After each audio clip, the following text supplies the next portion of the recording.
അല്ല ഇനി എടുക്കുന്ന topic facts of the case ഒക്കെ പറഞ്ഞു. When is a precedent not binding?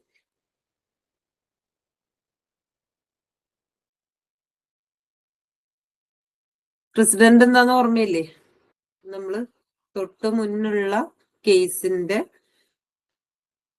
Judgement അല്ലെങ്കിൽ ആ ഒരു കേസിന്റെ വിധിനെ ആസ്പദമാക്കിയിട്ടായിരിക്കും തുടർന്ന് അങ്ങോട്ടുള്ള കേസുകൾ ചെയ്യാന്ന് പറഞ്ഞല്ലോ. ആ സെയിം തന്നെ ഫാക്ട്സ് ഒക്കെ സെയിം ആണെങ്കിൽ നമുക്കത് അപ്ലൈ ചെയ്യാന്ന് പറഞ്ഞു. ചില സന്ദർഭങ്ങളിൽ ഈ പ്രസിഡന്റ് ബൈൻഡ് ചെയ്യില്ല. അപ്പൊ അത് ഏതൊക്കെയാന്നുള്ളതാണ് പറഞ്ഞത്. A precedent is not binding where it has been overruled by a high court. അതായത് ഹൈക്കോർട്ട് പറയുകയാണത് നിയമവിരുദ്ധം എന്ന് പറഞ്ഞാൽ അവിടെ നമുക്കിത് അപ്ലൈ ചെയ്യാൻ പറ്റില്ല. അതേപോലെ ഹാസ് ബീൻ ഓവർറൂൾഡ് ബൈ സ്റ്റാറ്റ്യൂട്ട് അതായത് നിയമസഭ അത് വിരുദ്ധമാണെന്ന് പറഞ്ഞു കഴിഞ്ഞാൽ അത് പറ്റില്ല എന്ന് പറഞ്ഞാൽ നമുക്കത് അപ്ലൈ ചെയ്യാൻ പറ്റില്ല.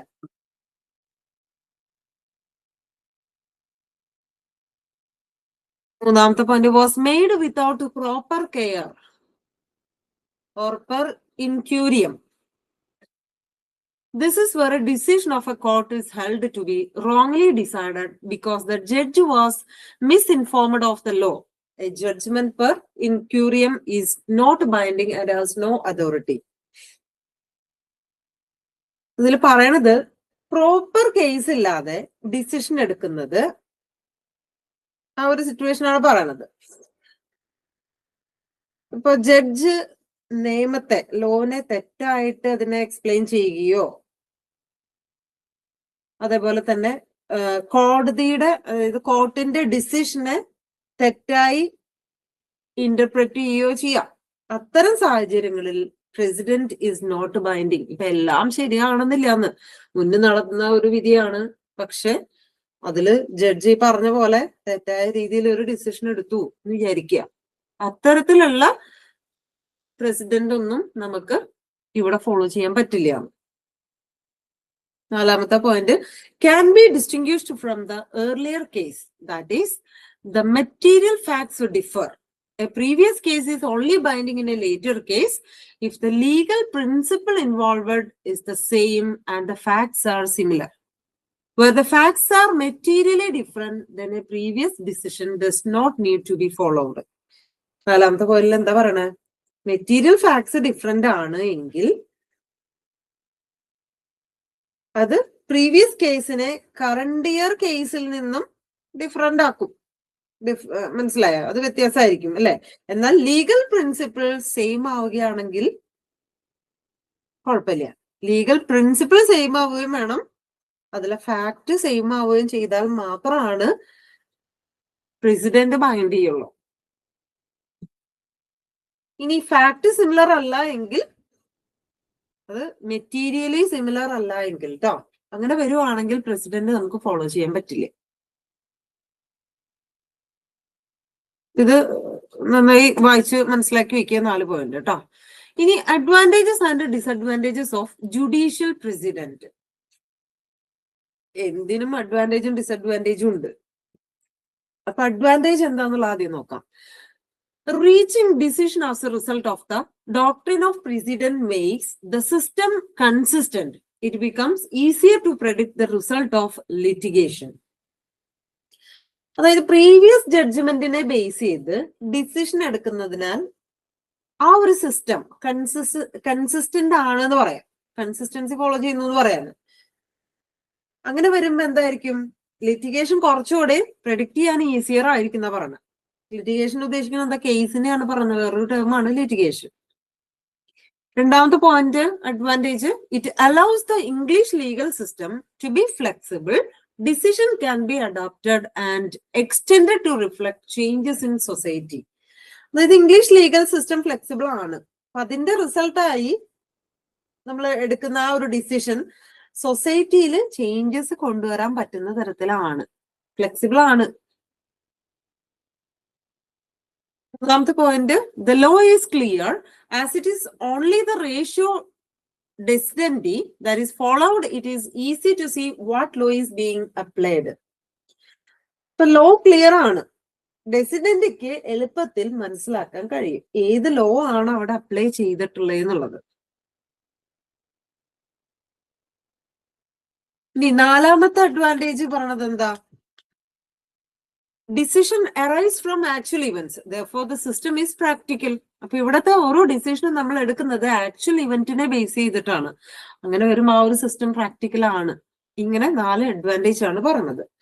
ഡിസഡ്വാൻറ്റേജ് പറയുകയാണെങ്കിൽ the law is very complex because there is a vast number of cases and inconsistencies can arise.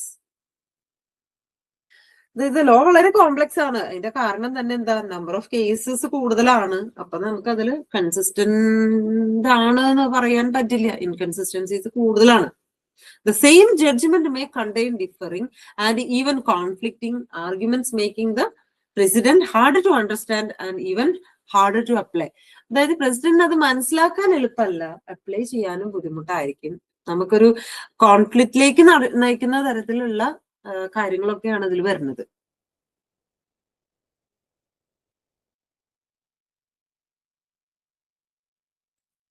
രണ്ടാമത്തെ point, the law can become rigid, leading to inflexibility and loss of development. അതായത് rigid മീൻ ചെയ്യാതെ strong ആണ് പറയുന്നത് കേട്ടോ. ഇത് അതായത് inflexibility കൂട്ടുകയാണ് ചെയ്യാം. അതുപോലെ ഡെവലപ്മെന്റ്സ് ഇല്ലാണ്ടാകുക, ഡെവലപ്മെന്റ് കുറയുക, ഇൻഫ്ലെക്സിബിൾ ആവുക. ലോ സ്ട്രോങ് ആവുന്നതനുസരിച്ച് കേട്ടോ. മൂന്നാമത്തെ point, case law is reactive rather than proactive. Rather than dealing with the issues in advance and stating the law, a case is considered and a decision made once a particular situation has arisen. ഇപ്പൊ മൂന്നാമത്തെ പോയിന്റിൽ പറയണത് case law proactive ആകുന്നതിന് പകരം reactive ആകും. അതായത് ഇപ്പൊ issues ഒക്കെ മുൻകൂട്ടി അത് എന്താ പറയാ പരിഹരിച്ച് അതിന്റെ ഡിസിഷൻ എടുക്കുന്നതിന് പകരം ആ ഒരു കേസിനെ പരിഗണിച്ച് ഒരു പ്രത്യേക സാഹചര്യം ഉണ്ടായപ്പോൾ ഡിസിഷൻ എടുക്കുക, അങ്ങനത്തെ ഒരു ഇതിലേക്കാ പോകുന്നത്. അതൊരു ഡിസഡ്വാൻറ്റേജ് തന്നെയാണ്. നമുക്ക് എക്സാക്ട് എന്താണ് നടന്നത് അത് അവർ കേൾക്കാനുള്ള മനസ്സ് വെക്കാതെ മുന്നേ ഇതേ സിമിലർ ഒരു ഇത് വന്നു, അതിന്റെ ജഡ്ജ്മെന്റ് അതാണ്, എന്നാൽ ഇതും അങ്ങനെ ആവട്ടെ, അങ്ങനെ ഒരു ഇതിലേക്കല്ലേ പോണത്. അപ്പൊ അതൊരു ഡിസഡ്വാൻറ്റേജ് ആണ് പറയണത്. ക്ലിയർ ആയോ?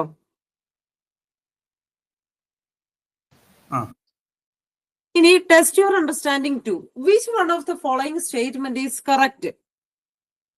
ഇതില് ഏത് സ്റ്റേറ്റ്മെന്റ് ആണ് correct? Decision of the Supreme Court bind all lower courts. The Supreme Court is not bound by its own decision. Decision of the Supreme Court override statute. ഏതായിരിക്കും?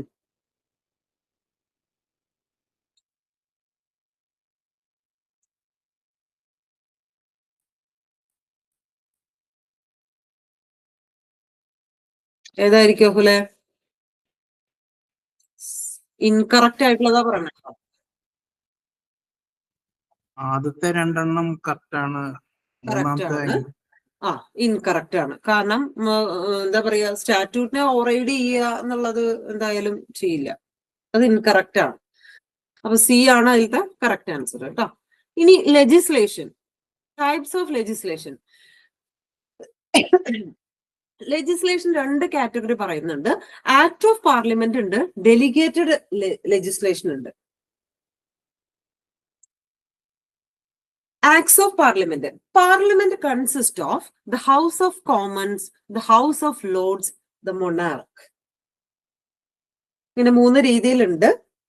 പാർലമെന്റ് എന്താന്ന് ആദ്യം ഒന്ന് മനസ്സിലാക്കി വെക്കണം കേട്ടോ. Parliament is the federal legislature of Canada or the UK. അപ്പൊ പാർലമെന്റിന് 2 chambers ഉണ്ട് മെയിൻ ആയിട്ടും, 2 അല്ല 3 ചേംബേഴ്സ്. അതാണ് ഒന്ന് ദ ഹൗസ് ഓഫ് കോമൺ. അപ്പൊ എലക്റ്റഡ് റെപ്രസെന്റേറ്റീവ്സ് ആയിരിക്കും ഹൗസ് ഓഫ് കോമൺ എന്ന് പറയുന്നത്. നോട്ട് ചെയ്ത് വെച്ചു കേട്ടോ. എലക്റ്റഡ് റെപ്രസെന്റേറ്റീവ്സ് ആയിരിക്കും ഹൗസ് ഓഫ് കോമൺ. ഇനി ദ ഹൗസ് ഓഫ് ലോർഡ് അല്ലെങ്കിൽ സെനറ്റ്. ഇവിടെ എങ്ങനെയാന്ന് വെച്ച് കഴിഞ്ഞാൽ അപ്പോയിന്റ് ചെയ്യാണ് ചെയ്യുക.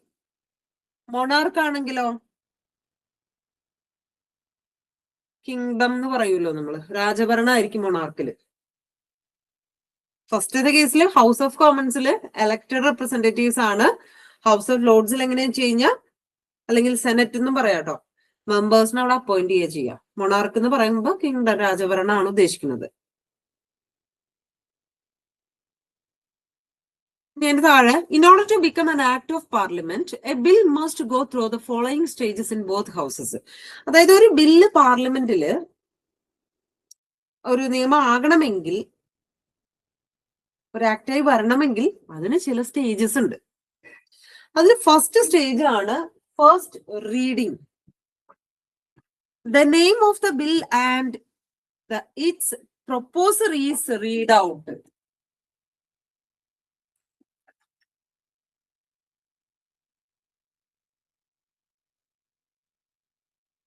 അതായത് ബില്ലിന്റെ പേര്, അതുപോലെ തന്നെ ആര് പ്രൊപ്പോസ് ചെയ്തു എന്ന് റീഡ് ചെയ്യലാണ് ഫസ്റ്റത്തെ സ്റ്റേജിൽ പറഞ്ഞത്, ഫസ്റ്റ് റീഡിങ്ങില്.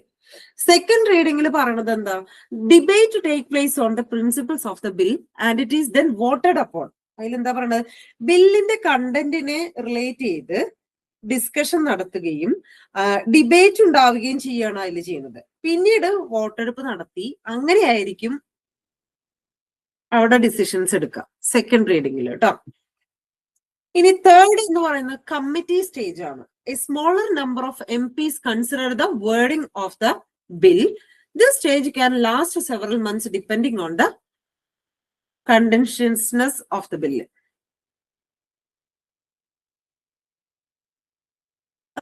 MP ചേർന്ന് ബില്ലിലെ കണ്ടന്റ് പരിശോധിക്കും. MP എന്ന് പറഞ്ഞ മെമ്പർ ഓഫ് പാർലമെന്റ്, മനസ്സിലായോ? അവരും നോക്കിയിട്ട് എന്താ ആ ബില്ലിലെ കണ്ടന്റ് എന്താന്ന് സെർച്ച് ചെയ്യുകയും അതിന്റെ ഫലമായിട്ടുണ്ടായിരുന്ന ഡിബേറ്റുകൾ ഉണ്ടാവുമല്ലോ, ആ ഡിബേറ്റ് അവര് ഒന്ന് സെർച്ച് ചെയ്യും. അപ്പൊ ഈ ഒരു സെർച്ച് കംപ്ലീറ്റ് ആവാനായിട്ട് മാസങ്ങളോളം എടുക്കുന്നു. അപ്പൊ കമ്മിറ്റി സ്റ്റേജിൽ മെയിൻ ആയിട്ടും അതാണ് പറയുന്നത്. നാലാമത്തെ സ്റ്റേജ് റിപ്പോർട്ട് സ്റ്റേജ് ആണ്. The bill as amended by the committee is reported back to the full house. അപ്പൊ നോക്കിയേ, കമ്മിറ്റി സെർച്ച് ചെയ്ത ബില്ലിന്റെ റിപ്പോർട്ട് ഫുൾ ഹൗസിന് സബ്മിറ്റ് ചെയ്യുന്ന ഒരു സ്റ്റേജ് ആണ് report stage. Then third reading, അഞ്ചാമത്തെ ഒരു സ്റ്റേജ് ആണത് കേട്ടോ.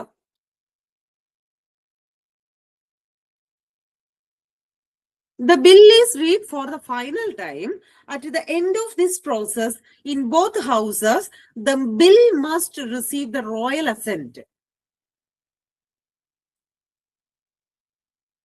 അതായത് ബില്ല് അവസാനമായിട്ട് അതൊന്ന് റീഡ് ചെയ്യണു. അതിനുശേഷം എന്തായിരിക്കും, അതിനൊരു റോയൽ അസെന്റ് അവിടെ ലഭിക്കുകയാണ് ചെയ്യുക, അസെന്റ് കിട്ടണം. Note that an act does not necessarily come into force immediately. Its provision may take effect on a piecemeal basis. An example is the Companies Act 2006. ഇതിൽ എന്താന്ന് പറയുക, ഒരു കാര്യം നോട്ട് ചെയ്യേണ്ടത് എന്താന്ന് വെച്ച് കഴിഞ്ഞാൽ, ഒരു ലോ പെട്ടെന്ന് തന്നെ അത് മുഴുവനായിട്ട് കംപ്ലീറ്റ്ലി നമുക്കത് അപ്ലൈ ചെയ്യണമെന്നില്ല. അത് നിലവിൽ വരുന്നത് കുറേശ്ശെയായിട്ടായിരിക്കും, ഭാഗികമായിട്ടായിരിക്കും. അതിന് എക്സാമ്പിൾ ആണ് അവിടുത്തെ കമ്പനീസ് ആക്ട് 2006. നമ്മൾ GST ഒക്കെ ഇൻട്രൊഡ്യൂസ് ചെയ്തപ്പോ ഇങ്ങനെ തന്നെയായിരുന്നു, കുറേശ്ശെ ആയിരുന്നു വന്നിരുന്നത്. പെട്ടെന്ന് ഒറ്റയടിക്ക് എല്ലാം നമുക്ക് അപ്ലൈ ചെയ്യാൻ പറ്റുന്നത്, ഭാഗികമായിട്ട് കൊണ്ടുവരിക ചെയ്യാം. ക്ലിയർ ആയോ ഇത്?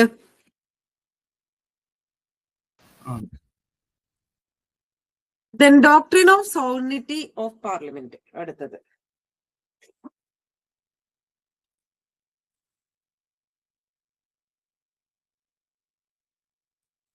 Parliament is sovereign. This means that in theory, it is only Parliament that can make a new law and it can make any law it wishes. However, it cannot pass an act which can never be repealed. The courts cannot question the validity of an act. ഇതിൽ പറഞ്ഞത് എന്താ, parliament ആണ് apex authority എന്ന് പറഞ്ഞത്. That means ഇപ്പൊ തിയറിയില് new loss make ചെയ്യാനുള്ള right പാർലമെന്റിനാണ്.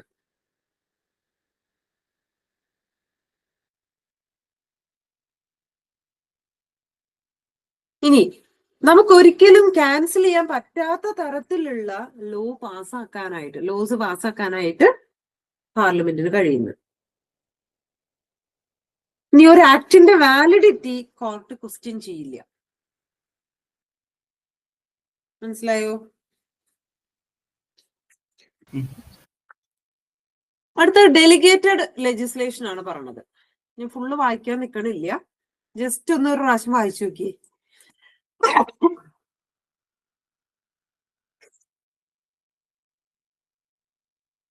For many reasons, Parliament has delegated some of its legislative powers to other bodies. Usually, Parliament passes an enabling act setting out the policy involved and the objectives it wishes to achieve. The act then delegates the task of filling in the details to some other body. അതായത് പല കാരണങ്ങളാൽ legislative power മറ്റ് സ്ഥാപനങ്ങൾക്ക് കൊടുത്തിട്ടുണ്ട്, hand over ചെയ്തിട്ടുണ്ട്. സാധാരണയായി parliament ഒരു enabling act വെച്ച് ലോ ആൻഡ് ഒബ്ജക്റ്റീവ്സ് പ്രെഡിക്റ്റ് ചെയ്യും. തുടർന്നുള്ള അതിന്റെ ഡീറ്റെയിൽസ് നൽകാൻ അതിനൊരു ഡ്യൂട്ടി മറ്റൊരു ഫോമിനെ അവര് ഏൽപ്പിക്കുകയാണ്, മറ്റൊരു സ്ഥാപനത്തിനെ ഏൽപ്പിക്കുകയാണ്. ഇത്തരം അതോറിറ്റി കൊണ്ട് ആ ഒരു അതോറിറ്റി കൊണ്ട് മേക്ക് ചെയ്തിട്ടുള്ള ലോനെ ആണ് ഈ ഡെലിഗേറ്റഡ് ലെജിസ്ലേഷൻ എന്ന് പറയുന്നത്. മലയാളത്തിൽ നമ്മൾ നിയമാവകാശ നിയമനം എന്ന് പറയും. ഡെലിഗേറ്റഡ് ലെജിസ്ലേഷൻ എന്ന് പറയുമ്പോൾ മനസ്സിലായല്ലോ, വേറൊരു സ്ഥാപനത്തിനെ ഇങ്ങോട്ട് ഏൽപ്പിക്കുകയാണ് ബാക്കിയുള്ള കാര്യങ്ങൾ തുടക്കം വെക്കും പാർലമെന്റ്, ബാക്കിയുള്ളത് കംപ്ലീഷൻ ആകാനായിട്ട് മറ്റൊരു സ്ഥാപനത്തിനെ ഏൽപ്പിക്കും. അതിനെയാണ് ഡെലിഗേറ്റഡ് ലെജിസ്ലേഷൻ എന്ന് പറയാം. സ്റ്റാറ്റ്യൂട്ടറി ഇൻസ്ട്രുമെന്റ്സ്, അപ്പൊ അതിൽ കുറച്ച് എക്സാമ്പിൾസ് കൊടുത്തിട്ടുണ്ട്. Statutory instruments made by government ministers.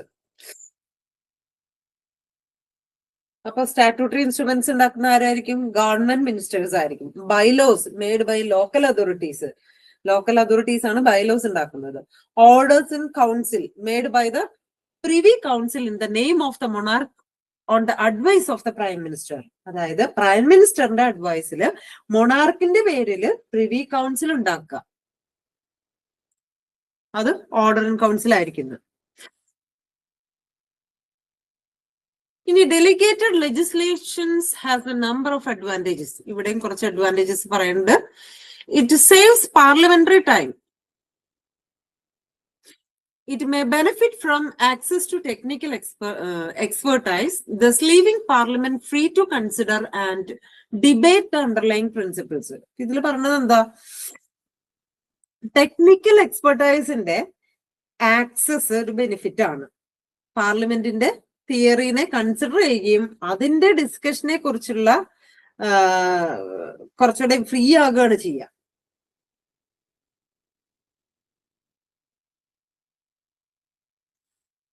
Then flexibility.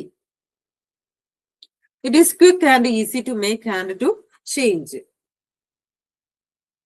വളരെ പെട്ടെന്നും മേക്ക് ചെയ്യാൻ ഈസി ആയിരിക്കും, ചേഞ്ച് ചെയ്യാനും ഈസി ആയിരിക്കും. അതാണ് ഫ്ലെക്സിബിലിറ്റി എന്നുകൊണ്ട് ഉദ്ദേശിക്കുന്നത്. However, it also has a number of disadvantages. അവിടെയും ചില ഡിസഡ്വാൻറ്റേജസ് പറയുന്നുണ്ട്. Its volume and lack of publicity means that it can be difficult to keep up with changes introduced. അതായത് ചേഞ്ചസിനനുസരിച്ച് അതിന്റെ പബ്ലിസിറ്റി എളുപ്പമല്ല. ഇടയ്ക്കിടയ്ക്ക് കമ്പനീസ് ആക്ട് ചേഞ്ച് ചെയ്യാമെന്ന് ആലോചിച്ച് നോക്കിയേ, ബുദ്ധിമുട്ടാണ്. കുറേ കാര്യങ്ങൾ അതിൽ വരുന്നുണ്ട്. അപ്പൊ ഇടയ്ക്കിടയ്ക്ക് മാറ്റിക്കൊണ്ടിരിക്കുക എന്ന് പറയുമ്പോൾ അതൊരു ബുദ്ധിമുട്ടാണ്. അതാണ് ഒരു ഡിസഡ്വാൻറ്റേജ് അവർ പറയുന്നത്. It is criticised as being undemocratic as it is made without resource to the elected House of Commons. അതായത് എലക്റ്റഡ് ഹൗസ് ഓഫ് കോമൺസ് കീഴിലല്ലാത്തത് കൊണ്ട്, ആ ഒരു ഹൗസിന്റെ കീഴിലല്ലാത്തത് കൊണ്ട് അൺഡെമോക്രാറ്റിക് ആയിട്ടായിരിക്കും അതിനെ ക്രിട്ടിസൈസ് ചെയ്യുക. മനസ്സിലായോ? ഇത് ഡെലിഗേറ്റഡ് ലെജിസ്ലേഷൻ വേറൊരു സ്ഥാപനത്തിൽ നിന്നാണല്ലോ പറയണത്. അപ്പൊ അതുകൊണ്ട് ഒരു എലക്റ്റഡ് ഹൗസിന്റെ കീഴിലല്ലാത്തത് കൊണ്ട് അൺഡെമോക്രാറ്റിക് എന്നാണ് പറയുക.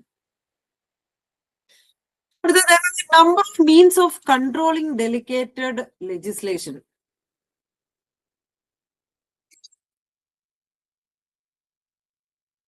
അതിൽ ഒന്നാമത്തെയാണ് പാർലമെന്ററി, രണ്ടാമത്തെ ജുഡീഷ്യൽ ആണ്.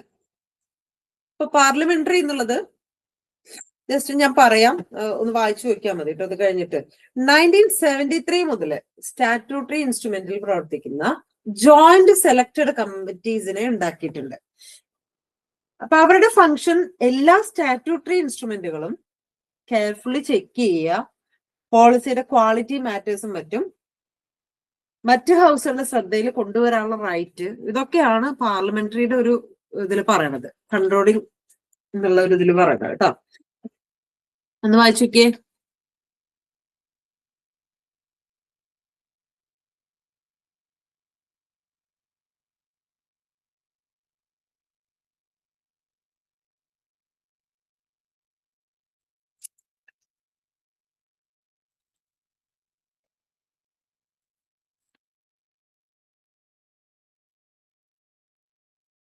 അടുത്ത ജുഡീഷ്യൽ ആണ് പറഞ്ഞത്. The courts can challenge the validity of delegated legislation through the process of judicial review.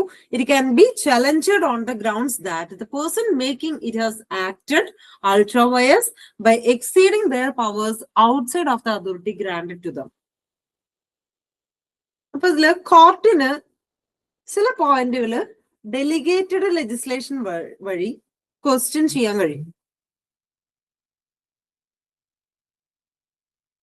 ഇപ്പൊ പേഴ്സൺസ് അവർക്ക് കൊടുത്തിട്ടുള്ള ഒരു പവർ ഉണ്ടായിരിക്കുമല്ലോ, അതിനപ്പുറത്തേക്ക് കാര്യങ്ങൾ ചെയ്തു കഴിഞ്ഞാൽ അൾട്രാവയസ് എന്നതിനെ ബേസ് ചെയ്ത് ക്വസ്റ്റ്യൻ ചെയ്യാന്ന്. അൾട്രാവയസ് എന്ന് പറയുമ്പോ എന്താ, നേരത്തെ പറഞ്ഞു വേറൊരു സ്ഥാപനങ്ങൾക്കാണ് ഡെലിഗേറ്റ് ചെയ്ത് കൊടുക്കുന്നത്. അപ്പൊ അങ്ങനെ വരുമ്പോ എന്താ പറയാ, കോടതിക്ക് ഇനി വേറൊരു ഇത് ഡെലിഗേഷൻ ചെയ്തതാണ് എന്ന് വെച്ചിട്ട് ഇടപെടാതിരിക്കാൻ പറ്റില്ല. അപ്പൊ അങ്ങനെ വരുമ്പോ ആ ഒരു അൾട്രാവയർ മീൻസ് ഒരു കർട്ടന ഉദ്ദേശിക്കുന്നത്, ആ കർട്ടനെ അങ്ങോട്ട് മാറ്റും. ഒരു കർട്ടനാണെന്ന് വിചാരിക്കാം, അതിനെ അങ്ങോട്ട് മാറ്റിയിട്ട് അതില് ആ ഒരു ഇതില് ഇടപെടാനുള്ള ഒരു റൈറ്റ് അവിടെ വരുന്നുണ്ട്. അതാണ് ഈ കൺട്രോളിങ് ഡെലിഗേറ്റഡ് ലെജിസ്ലേഷനിൽ പറയുന്നത്, ഈ രണ്ട് കേസിൽ. ഇനി അൾട്രാവയർസ് എന്നുള്ളത് അവര് വായിച്ചു നോക്കണം, നാളത്തേക്ക് വായിച്ചു നോക്കിയിട്ട് എന്താണ് മനസ്സിലായി എന്നുള്ളത്. രണ്ടെണ്ണം ഇതിനെ ബേസ് ചെയ്ത്. അൾട്രാവയർസ് എന്ന് പറയുമ്പോൾ ഉദ്ദേശിക്കുന്നത് വേറെ ഒന്നല്ല, ആ ഒരു കർട്ടനെ അങ്ങോട്ട് മാറ്റി കോടതിയിൽ നേരിട്ട് ഇടപെടും. ഇനി മൂന്നാമത്തെ ടെസ്റ്റ് യുവർ അണ്ടർസ്റ്റാൻഡിങ് 3 ഒന്ന് വായിച്ചു നോക്കിയേ. അത് വായിച്ചു നോക്കിയിട്ട് പറയാൻ പറ്റുന്നുണ്ടോ എന്ന് നോക്ക്. Which of the following statement is correct? In the event of a conflict between equity and the common law prevails. An act of parliament can overrule any common law or equitable rule. ഇപ്പൊ രണ്ട് question അതിൽ പറയുന്നുണ്ട്, അതിൽ ഏതാണ് correct?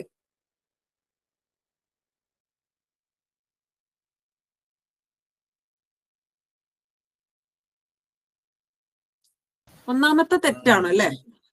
In the event of conflict between equity and the common law prevails. അല്ലല്ലോ. An act of parliament can overrule any common law or equitable rule. ശരിയല്ലേ? അപ്പൊ നമുക്ക് ബി പോയിന്റ്, ആ ഒരു ബി പോയിന്റ് സെക്കൻഡ് ഓൺലി അതേ നമുക്ക് choose ചെയ്യാൻ പറ്റുള്ളൂ. ഇനി second ക്വസ്റ്റ്യനില് which of the following is not a form of delegated legislation? വായിച്ചു നോക്ക്. Orders in council, statutory instruments, local authority bylaws, acts of parliament.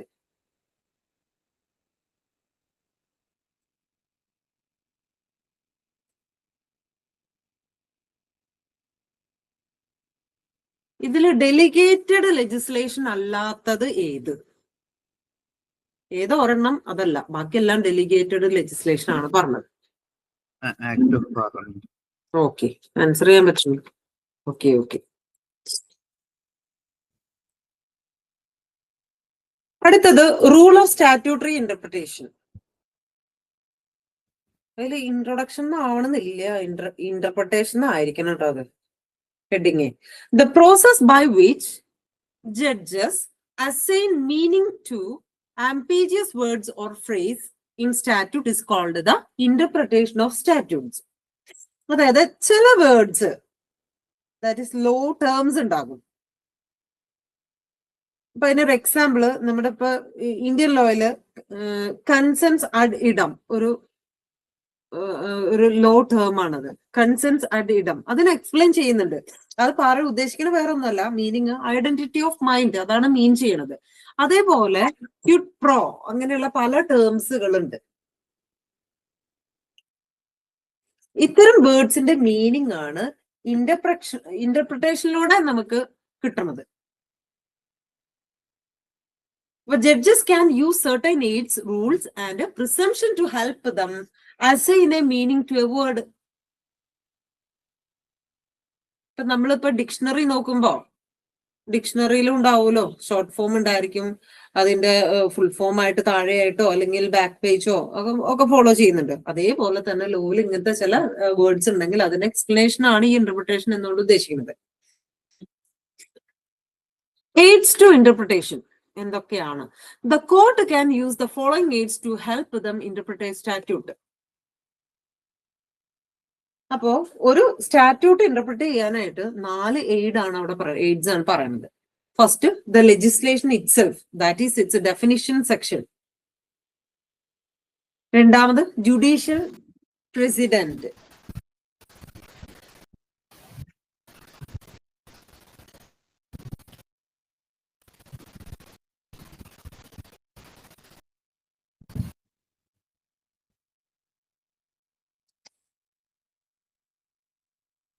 മൂന്നാമത്തെ, the Interpretation Act 1978. The Act defines certain terms frequently found in legislation. The Act also states that unless a specific intention to the contrary exists, the use in a statute of masculine gender terminology also include the feminine and vice versa. അപ്പൊ ഇതില് പറഞ്ഞത് വേറൊന്നുമില്ല, ഈ 1978 അല്ലെ ലെജിസ്ലേഷനിൽ frequent ആയി വരുന്ന ടേംസിന്റെ clarity തരുന്നുണ്ട് എന്നാണ് പറയുന്നത്. അപ്പൊ ഒരു കോൺട്രാറിയില് സ്പെഷ്യൽ ഇന്റൻഷൻ ഉണ്ട് എങ്കിൽ അത് ഇന്റർപ്രിറ്റ് ചെയ്യാനായിട്ട് അത് ഹെൽപ്പ് ചെയ്യുകയും ചെയ്യും. ഇനി ഇത് ഓക്സ്ഫോർഡ് ഇംഗ്ലീഷ് ഡിക്ഷണറി, അതും ഒരു എക്സാമ്പിൾ ആണ്. നേരത്തെ ഞാൻ ഡിക്ഷണറിയുടെ കേസ് പറഞ്ഞല്ലോ. അടുത്ത, Hansard, to see what was said in parliament when the bill was being debated. ഒരു ബില്ലിനെ റിലേറ്റ് ചെയ്ത് ഡിബേറ്റ് ഉണ്ടെങ്കിൽ പാർലമെന്റിന്റെ ഡിസിഷൻ എന്താണെന്ന് ഇന്റർപ്രിറ്റ് ചെയ്യാണ് ഇതിൽ ചെയ്യുന്നത്.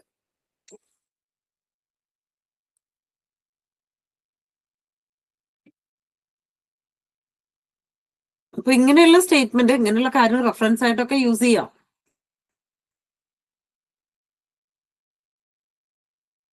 പിന്നെ ലിറ്ററൽ റൂൾ ആണ് പിന്നെ പറഞ്ഞത്. Word must be given their ordinary dictionary meaning,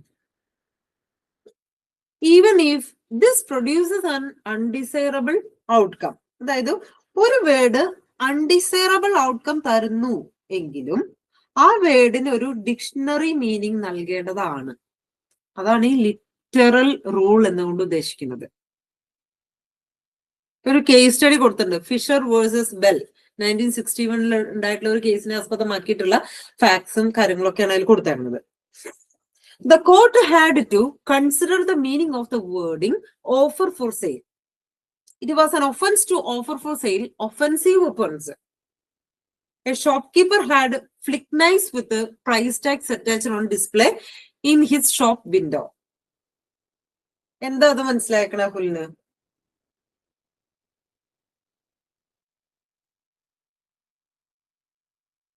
അതായത് ഓഫർ ടു സെയിൽ എന്നൊരു വേർഡിന്റെ മീനിങ് കോർട്ട് കൺസിഡർ ചെയ്തിട്ട് ഒരു കേസ് സ്റ്റഡി നടത്തി.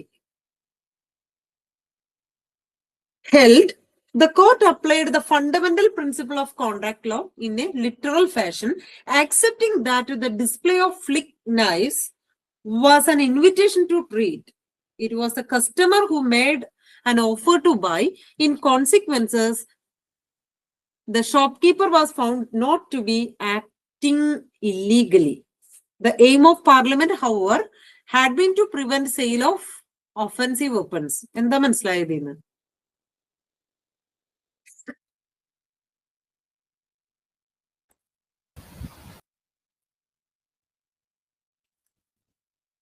വായിച്ചു നോക്കിട്ട് പറഞ്ഞോ, എന്താ മനസ്സിലായോ? ഷോപ്പ് കീപ്പറിന് ഫ്ലിക്ക് നൈവ്സ് എന്ന് പറഞ്ഞ എന്തോ ഉണ്ടായിരുന്നു, പ്രൈസ് ടാഗ് അറ്റാച്ച് ചെയ്തിട്ടുണ്ട് ഷോപ്പിന്റെ. എന്നിട്ട് എന്നിട്ട് കസ്റ്റമർ ഒരു ഓഫർ കൊടുത്തു ബൈ ചെയ്യാൻ വേണ്ടിയിട്ട്. എനിക്ക് കറക്റ്റായിട്ട് മനസ്സിലായില്ലേ? അതായത് ഈ നൈഫ് എന്താന്നുള്ള മനസ്സിലായോ? ഭയങ്കര ഷാർപ്പൻഡ് ആയിട്ട് ഇങ്ങനെ മടക്കണ ടൈപ്പ് സിനിമയിലൊക്കെ കാണില്ല ഇങ്ങനെ. അതാണ് ഉദ്ദേശിക്കുന്നത് കേട്ടോ. അപ്പൊ ഇതൊരു ഓഫർ സെയിലാണ്, ഓഫർ ടു സെയിലാണെന്ന് ആളുകളെ അത് വാങ്ങാൻ പ്രേരിപ്പിക്കുക ഇതിലൂടെ. പക്ഷെ ആ ഷോപ്പ് കീപ്പർ അത് ഇല്ലീഗൽ ആയിട്ട് ട്രേഡ് ചെയ്യണില്ല. അത് കോർട്ടിന് ബോധ്യായി.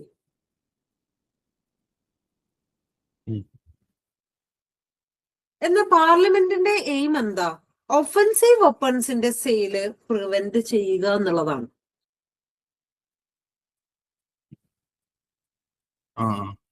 മനസ്സിലായോ?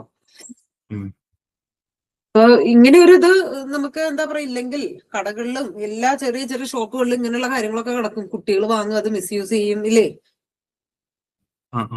നമ്മുടെ ഇവിടെ ഏതെങ്കിലും കടകളിൽ കാണാനുണ്ടോ? ഇല്ല.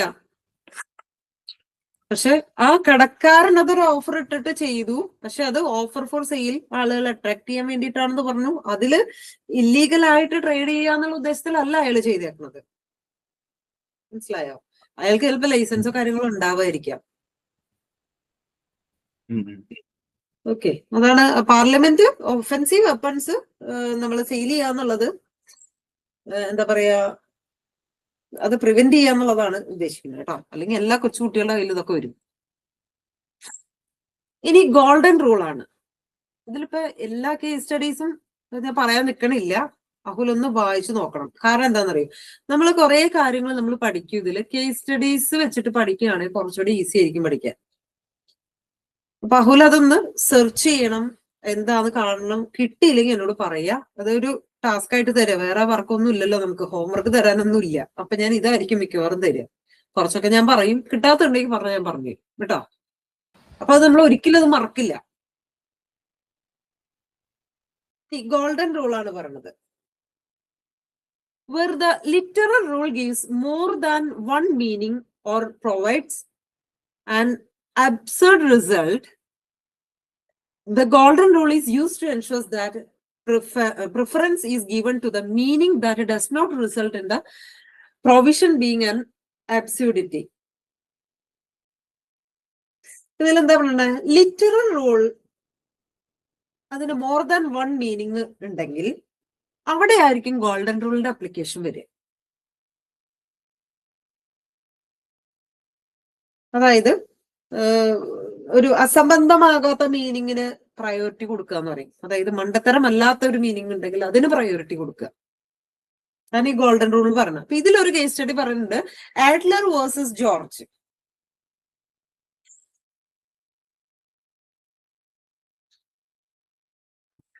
അപ്പൊ ജസ്റ്റ് ഒരു ഹിന്ദി ഞാൻ പറയാം. ഇപ്പൊ ഒഫീഷ്യൽ സീക്രട്സ് ആക്ട് പ്രകാരം തെറ്റായ ഒരു വേർഡ് ഉപയോഗിച്ചു. അതിന്റെ തെളിവിന്റെ അടിസ്ഥാനത്തിൽ ഒരു കേസ്, അതിനെ ബേസ് ചെയ്തൊരു കേസാണ് കേട്ടോ. അപ്പൊ നാളത്തേക്കുള്ള ഹോംവർക്ക് ആണ്, ജസ്റ്റ് വായിച്ചു നോക്കുക. അതുപോലെ തന്നെ ഗൂഗിൾ ചെയ്താലും കിട്ടും, ടാഗ് ഒന്നുമില്ല. കൂടുതൽ നമുക്ക് അറിയണമെങ്കിൽ കുറച്ചുകൂടെ ഈസി ആയിട്ട് ഇതിൽ ഇങ്ങനെ ചെറിയ ചെറിയ കുറച്ച് ഇത് തന്നിട്ടുള്ളൂ. ഡീറ്റെയിൽ ആയിട്ടൊക്കെ അറിയണമെങ്കിൽ നമുക്കൊന്ന് ആ ലെവലിലൊന്ന് നോക്കാം. എന്തായാലും നമ്മളത് പഠിക്കണല്ലോ. അപ്പൊ മനസ്സിലാക്കി വെക്കത് കേട്ടോ. കിട്ടിയില്ലെങ്കിൽ പറയാ, ഞാൻ പറഞ്ഞു. അടുത്ത മിസ്ചീവ് റൂൾ.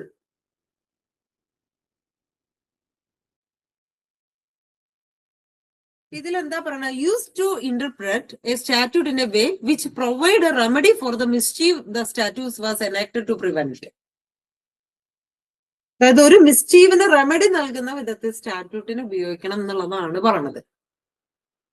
ഇത് ചിലപ്പോ വേണമെങ്കിൽ പറയാം, ഗോറിസ് വേഴ്സസ് സ്കോട്ട് 1874 നടന്നിട്ടുള്ള ഒരു കേസിനെ ബേസ് ചെയ്തിട്ടാണ്. ഇത് ഞാൻ പറയണില്ല, ഇതിനൊരു എക്സാമ്പിൾ വേറെ ഞാൻ പറയാം. ഇപ്പൊ എക്സാമ്പിൾ പറയുകയാണെങ്കിൽ ഇപ്പോ ഒരു ഷിപ്പ് നിറയെ സാധനങ്ങള് കൊണ്ടുപോകാണെന്ന് വിചാരിക്കാം, ഗുഡ്സ് കൊണ്ടുപോകാണെന്ന് വിചാരിക്കാം. അപ്പൊ ഇങ്ങനെ എന്താ പറയാ, ഉൾക്കടലിലൊക്കെ വെച്ചിട്ട് ഷിപ്പ് വല്ല കാറ്റിൽ വിട്, തിരയിൽ വിട് ഒക്കെ ഉണ്ടാവാലോ. അപ്പൊ അങ്ങനെ വരുമ്പോ വെള്ളം കയറാം. വെള്ളം കയറുമ്പോ എന്താ ചെയ്യാം? അവർക്കൊരു എന്താ പറയാ, ഒരു ഇതുണ്ട് വെച്ച് കഴിഞ്ഞാൽ അതിലുള്ള ഗുഡ്സ് ഷിപ്പിനെ പ്രൊട്ടക്ട് ചെയ്യാൻ വേണ്ടിയിട്ട് ആ ഗുഡ്സിനെ എടുത്തിട്ട് കടലിലേക്ക് വലിച്ചെറിയാം എന്നുള്ള ഒരു ഇതുണ്ട് അവർക്ക്. മനസ്സിലായ? അതൊരു എക്സാമ്പിൾ. അപ്പൊ ഒരു ദുരന്തത്തിൽ നിന്ന് രക്ഷപ്പെടാൻ അങ്ങനെ ചെയ്യാം. അതാണ് മിസ്ചീവ് റൂളിൽ പറയണത്. അപ്പൊ ഇത് ഇവിടെ എന്താ എക്സാമ്പിൾ കൊടുത്തത് അതൊന്ന് നോക്കിക്കൊള്ളണം കേട്ടോ. ഇപ്പോഴല്ല, കഴിഞ്ഞിട്ട്. Then purposive rule. This is more modern approach. Here the court is not just looking to see what the gap was in the old law. It is making a decision as to what they felt Parliament meant to achieve. ഇതൊരു modern approach ആണ്. അപ്പൊ നമുക്ക് മുന്നേ കഴിഞ്ഞു പോയ ലോയില്, old ലോയിൽ എന്ത് ഗ്യാപ്പാണ് ഉണ്ടാകുന്നതെന്ന് നോക്കണില്ലേ. ഇപ്പൊ parliament എന്താണോ കരുതണത് അതിനനുസരിച്ച് ഡിസിഷൻ എടുക്കുക എന്നുള്ളതാണ് പർപ്പസീവ് റൂളിൽ പറഞ്ഞത്. മനസ്സിലായോ? ഇതിലും ഉണ്ട് കേസ് സ്റ്റഡി. ഇപ്പൊ 3 ആയിട്ടുണ്ട് കേട്ടോ നോക്കാനായിട്ടുള്ളത്.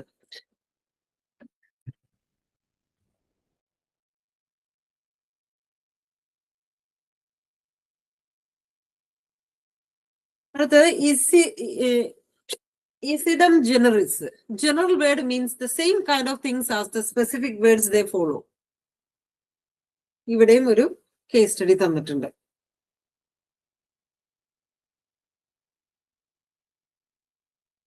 ഇതും വായിച്ചു നോക്കണം കേട്ടോ.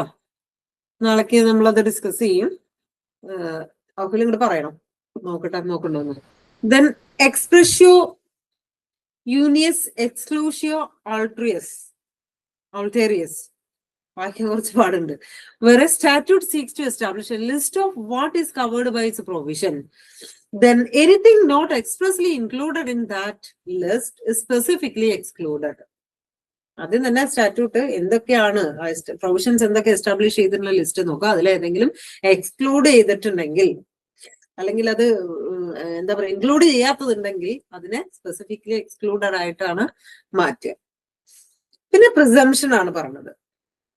There are presumptions which will generally apply unless the legislation specifically states otherwise. For example, a statute cannot conflict with international law. An act should therefore be interpreted as giving effect to international obligation. നമ്മൾ എന്താ പറയുക international ലോനെ defeat ചെയ്യുന്ന തരത്തിലോ അല്ലെങ്കിൽ ഇതാക്കുന്ന conflict വരുന്ന തരത്തിലൊന്നും അല്ല statute എന്ന് പറയുന്നത്. A statute does not have any retrospective effect. അവിടെ ഒരു അഡ്ജസ്റ്റ്മെന്റ് കാര്യങ്ങളൊന്നുമില്ല. മനസ്സിലായ? റെട്രോസ്പെക്റ്റീവ് എഫക്റ്റ് അവിടെ കൊണ്ടുവരാൻ പറ്റില്ല. A statute does not alter the common law. Common ലോനെ ഓൾട്ടർ ചെയ്യാൻ പറ്റില്ല. A statute does not exclude the jurisdictions of the court. ജുഡീഷ്യന്റെ കോർട്ടിന്റെ ആ ഒരു അധികാരപരിധിയൊക്കെ ഉണ്ടല്ലോ അതിനെ എക്സ്ക്ലൂഡ് ചെയ്യുന്ന കാര്യങ്ങളൊന്നും ചെയ്യില്ല. പിന്നെ legislation does not extend beyond the territorial jurisdiction of the UK. ഇത്രയും പ്രിസംഷൻസ് മനസ്സിലാക്കി വെക്കുക. പിന്നെ human right law. What are human rights? ഇത് അധികം ഒന്നുമില്ല, ഇത്രയേ ഉള്ളൂ, വളരെ കുറച്ചായിട്ടേ കൊടുത്തിട്ടുള്ളൂ. Human rights are the basic rights and freedom that belong to every person in the world. Human rights law എന്ന് പറയുമ്പോൾ നമുക്കറിയില്ല, നമുക്ക് ചില റൈറ്റ്സ് ഒക്കെ ഉണ്ട് ലോകത്ത് എവിടെ സഞ്ചരിക്കാനുള്ള. എല്ലായിടത്തും അല്ല, ഇപ്പൊ ഇന്ത്യയില് ഒരുവിധം എല്ലായിടത്തേക്കും നമുക്ക് പോവാനും അവിടെ സാധനങ്ങൾ വാങ്ങി ഭക്ഷിക്കാനും അങ്ങനെയുള്ള റൈറ്റ് കാര്യങ്ങളൊക്കെ ഉണ്ട്. They apply regardless of where you live and what your personal beliefs are. Individuals have these rights based on principle of fairness, equality and respect. ഇപ്പൊ നമുക്ക് മറ്റൊരാൾക്ക് മറ്റൊരാളിൽ നിന്ന് റെസ്പെക്ട് നേടുക എന്നുള്ളത് നമ്മുടെ റൈറ്റ് ആണ്. The purpose of human right is to give individual protections in their everyday life, such as the right to freedom of religion and belief and the right to respect for private and family life. മനസ്സിലായോ? ഇപ്പൊ നമുക്ക് ഇഷ്ടമുള്ള റിലീജിയനിൽ വിശ്വസിക്കാനുള്ള freedom ഉണ്ട് അല്ലേ? അതുപോലെ family life, നമ്മുടേതായ രീതിയിലുള്ള family life കൊണ്ടുപോകാനുള്ള റൈറ്റ് നമുക്കുണ്ട്, ഒക്കെ നമുക്കുണ്ട് ഇല്ലേ? ഇൻഡിവിജ്വൽസിന് ഉണ്ടാകേണ്ടതായിട്ടുള്ള ചില റൈറ്റ്, അതൊക്കെ റീഡ് ചെയ്താൽ മതി. The law, human rights have developed over the years, often as a result of particular events such as development of Universal Declaration of Human Rights, which followed the Second World War. In the UK, Human Rights Act 1998 sets out the fundamental rights and freedom that everyone in the UK is entitled to. അപ്പൊ 1998 human rights ആക്ടിൽ പറയുന്നുണ്ട് ഓരോ ഹ്യൂമൻസിനും ഉള്ള അവരുടെ fundamental rights freedom അതിനെ കുറിച്ചൊക്കെ പറയുന്നുണ്ട്. എന്താണെന്ന് പറയുന്നില്ല. നമ്മളിവിടെ കുറെ കാര്യം നമുക്ക് ഉണ്ടല്ലോ. അതേപോലെ തന്നെ ഓരോ രാജ്യത്തും അവരുടെ കൾച്ചറിനും കസ്റ്റംസിനെ പ്രൊട്ടക്ട് ചെയ്യുന്ന തരത്തിലുള്ള ചില റൈറ്റും ലോയൊക്കെ അവിടെയും ഉണ്ട്. ഇത്രയാണ് ഇൻട്രൊഡക്ഷൻ ചാപ്റ്ററിൽ പറയുന്നത്. അപ്പൊ ഇത്രയും നമ്മൾ ഡിസ്കസ് ചെയ്തിട്ടുണ്ട്. കേസ് സ്റ്റഡീസ് ഒരു 3-4 ആണ് നമുക്ക് ഇനി നോക്കാനുള്ളത്. അപ്പൊ അത് അപ്പോൾ എന്തായാലും നോക്കുക. അത് അടുത്ത ക്ലാസ്സിലേക്ക് നമുക്ക് ഡിസ്കസ് ചെയ്യാം. പിന്നെ നമുക്ക് വരുന്നത് കോൺട്രാക്ട് ലോ ആണ്. കുറച്ചുകൂടെ ഈസി ആയിരിക്കും, അത് കുഴപ്പമൊന്നുമില്ല. അപ്പൊ ഇന്ന് തന്നെ നമ്മൾ വായിച്ച് കംപ്ലീറ്റ് ആക്കുക. അതുപോലെ തന്നെ എക്സാം കിറ്റ് നോക്കുക കേട്ടോ. അപ്പൊ എന്തെങ്കിലും ഡൗട്ട് ഉണ്ടെങ്കിൽ എന്തായാലും ചോദിച്ചോളാം. ഇതുവരെ എടുത്തത് മനസ്സിലായോ? അതൊന്ന് പറയണം.